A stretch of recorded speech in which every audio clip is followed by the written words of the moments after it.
अरे राहुल भाई, आओ आओ। 2-3 दिन से कहाँ थे? हाँ सलीम भाई, थोड़ा मैं बाहर को गया था कुछ काम से। सलीम भाई, ये टीवी न्यूज़ चैनलों पे लव जिहाद का बारे में बहुत बता रहे। ये क्या है असल में? मेरे समझ में नहीं आ रहा। इतना सुबह से शाम तक लव जिहाद लव जिहाद, और यूपी गवर्नमेंट ने बोलते उसके ऊपर कानून ही बना दिया।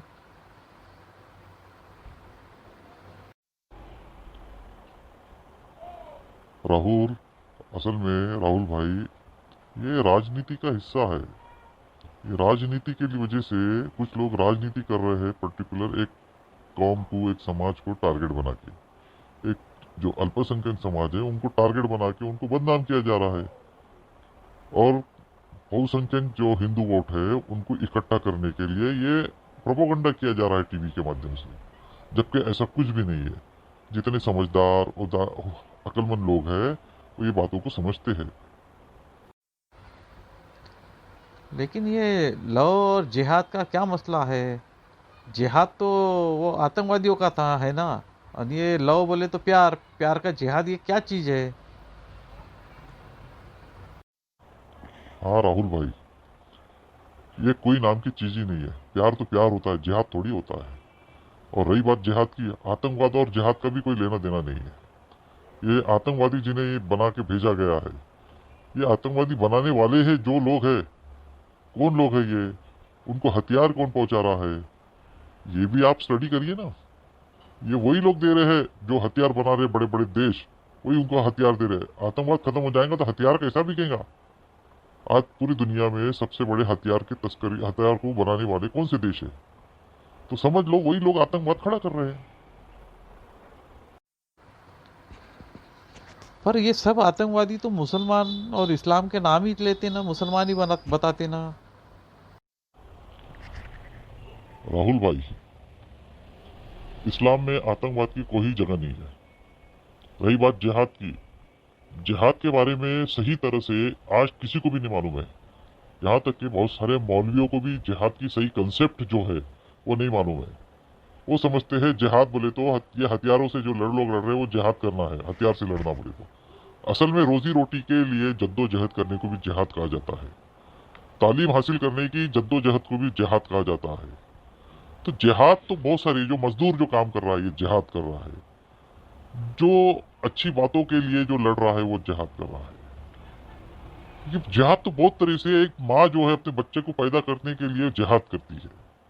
जिहाद तो बहुत तरह के होते हैं, लेकिन हथियार की लड़ाई को जिहाद नहीं करते, उसको किताल कहते हैं। और इस्लाम में किताल का हुक्म कब है? जुल्म के खिलाफ में आवाज, हथियार उठाने को कहा है, उसको किताल कहा है। और वो भी एक तो अपनी हिफाजत में कहा हथियार उठा लो, या तो फिर जुल्म के खिलाफ में हथियार उठा, जुल्म को खत्म करने के लिए। इस्लाम बिला वजह हथियार उठाने को नहीं कहता है। जिस तरह से आजकल हर कोई कहीं पे भी लड़ रहा है और कह रहा है हम जिहादी है, जिहादी उनको नहीं कहते। जिहादी लोग तो बहुत ही ईश भय रखने वाले लोग होते हैं, सबसे ज्यादा ईश भय रखने वाले लोग होते हैं। और वो अमन को कायम करने के लिए हथियार उठाते हैं। वास्तविक में हमें इस्लाम ने जो है अमन को, शांति को बनाए रखने के लिए जिहाद का हुक्म दिया है। सही मानों में अगर आप इस्लाम को अध्ययन करेंगे तो मेरे भाई आप सही जिहाद की को मतलब को समझेंगे। ये मीडिया भले ही कुछ बताए, अखबारों में भले ही कुछ आर्टिकल आए, लेकिन वो सही नहीं होते हैं। इस्लाम को समझो, इस्लाम की किताबों को पढ़ेंगे ना आप भाई मेरे, तो आप सही इस्लाम को समझेंगे। हमारे बहुत से मुसलमानों को भी सही इस्लाम नहीं मालूम है, इसलिए कुछ का कुछ भी बातें बताते हैं। टीवी पे जो मौलवी आते हैं जिनको बुलाते हैं डिबेट में, उनको भी सही इल्म नहीं होता है। बहुत सी बार तो वो बेवकूफाना हरकतें, बेवकूफाना बातें भी करते हैं भाई। चुप रहा था, इसको दबाने दे। अच्छा अच्छा अच्छा, अब मुझे कुछ बात आपकी समझ में आ रही है। ये पूरी राजनीति है, सियासत है, इंटरनेशनल पॉलिटिक्स भी है इसमें। अब मेरे को समझ में आया है। ये जो बड़े बड़े जो देश हथियारों के सब बनाने वाले हैं, इनके हथियार, सही बात है आपकी। अगर ये है, हथियार तभी बिकेंगे ना जब आतंकवाद और ये सारी चीज़ें लड़ाया होंगे तो बढ़ेगा तो। सही बात है, हाँ हाँ, अब मेरे समझ में आ रही बात।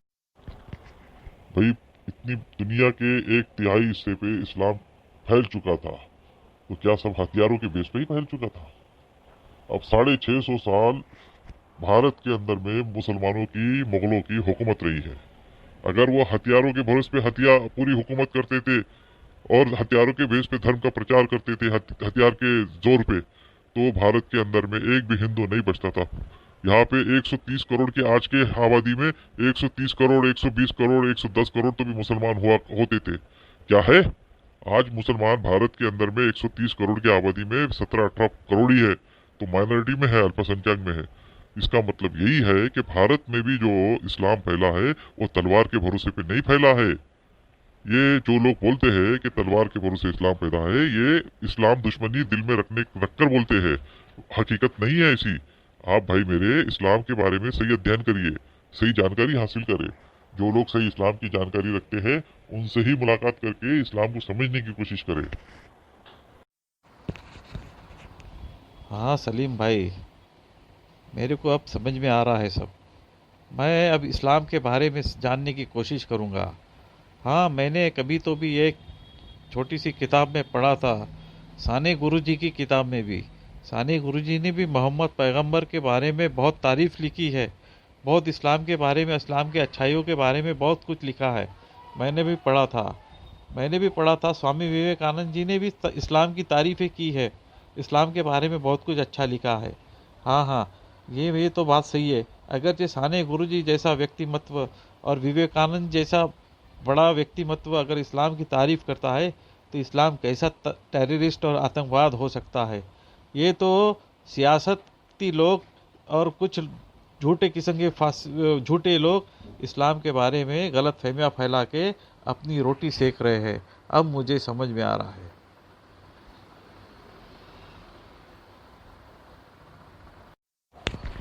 हाँ हाँ मेरे भाई, सलीम भाई, अब आपको ये समझ में बात आ तो रहा है सही ना। है। असल देखिए, में बगैर किसी को इस्लाम तो सोचे अमन समझे का किसी पे गहवारा है, इल्ज़ाम अमन का लगाना घर। गलत बात है। आपको मैं भी मालूम है, इस्लाम के दुनिया बारे में में जानने सबसे की कोशिश पहले करूँगा मानवता के और ऊपर, ह्यूमन राइट्स समझने के की ऊपर कोशिश जो भी करूँगा। कानून मैं बनाया कुरान है को वो भी इस्लामी पढ़ूँगा। हुकूमत मैं ने अपनी बना है। भाषा में, मुझे कुरान आप अगर से मेरे एक दोस्त ने हमारे दिया है, खुलफाए राशिदीन, चार मैं खलीफा उसको के दौर का भाषांतरी इस्लाम का अगर में जो इतिहास है पढ़ेंगे हिंदी में तो मुझे आपको ऐसा कुरान मिला है, मैं लगेगा कि उसको भी उससे पढ़ूँगा। बेहतरीन और हुक्मरान मोहम्मद पैगंबर दुनिया में साहब आज के तक कोई पैदा चरित्र को नहीं भी, हुआ। उनकी जीवनी को भी वो पढ़ूँगा। बादशाह बन के यही कभी नहीं नहीं तो रहे, आपने कहा ना वो कि इस्लामी खादिम बन हुकूमत के का रहे जो लोगों दौर के, खलीफाए लोगों राशिदीन के का, सेवक बन के काम किया उन्होंने, वो वो मैं खलीफा उसको भी थे। पढ़ूँगा। मैं और लोगों समझूंगा ने इस्लाम को, और इसीलिए तो इस्लाम लोग के ने किया, के ताल्लुक इस्लाम से से जो जलकर गलतफहमियां इस्लाम की लोगों में है, बदनामी मेरे करते थे, दोस्तों में, इस्लाम को बुरा भला मैं कहते थे। वो भी पूरी अगर उसको दूर इस्लाम करने अगर की इतना कोशिश बुरा होता करूंगा। तो मेरे सही भाई बात ये है आप। समझाइए, 650 इसीलिए तो साल मैंने महात्मा भारत में हम ज्योतिबा फुले को जब मुसलमान पढ़ा, हुक्मरान कैसे रहते महात्मा थे। ज्योतिबा फुले यहाँ ने के भी लोगों कहा को ही है साथ में मिली कर कि हुकूमत की है इस्लाम उन्होंने के प्यार और आगमन के मोहब्बत से। बाद में भारत के और यहाँ अंदर पे में ही बहुत वो सारे आके यहीं पे दुरुस्तियां होने उन्होंने बस लगी। गए हैं वो लोग, ये बात और सही यहीं पे है। उनकी कब्रें इसलिए बन तो गई है। महात्मा फुले ने जगह कहीं जगह यहाँ की पे जमीन इस्लाम से की गद्दारी तारीफ भी की नहीं है, की जिस तरह से मोहम्मद कुछ लोग पैगंबर कहते की हैं। तारीफ की है। और आज और बहुत मोहम्मद सारी जो पैगंबर डेवलपमेंट्स के भी है तारीफ में उन्होंने एक भारत के पवाड़ा भी अंदर में, लिखा है, मानो वो मोहम्मद मुगलों करके। की और मुस्लिम ये हुक्मरानों की बात भी सही देन है। है ना।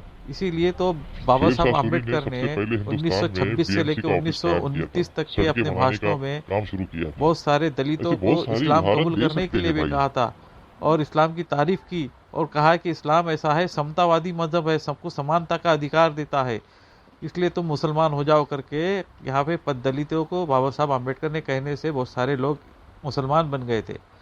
ये बातें तो मैंने भी कहीं पढ़ी है कुछ बातें।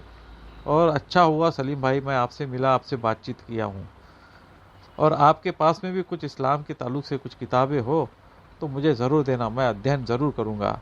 अच्छा सलीम भाई, फिर मिलते हैं। हाँ राहुल भाई, मिलेंगे मिलेंगे, और मेरे पास कुछ किताबें हैं, मैं आपको आपके घर पहुंचा दूंगा, ठीक है।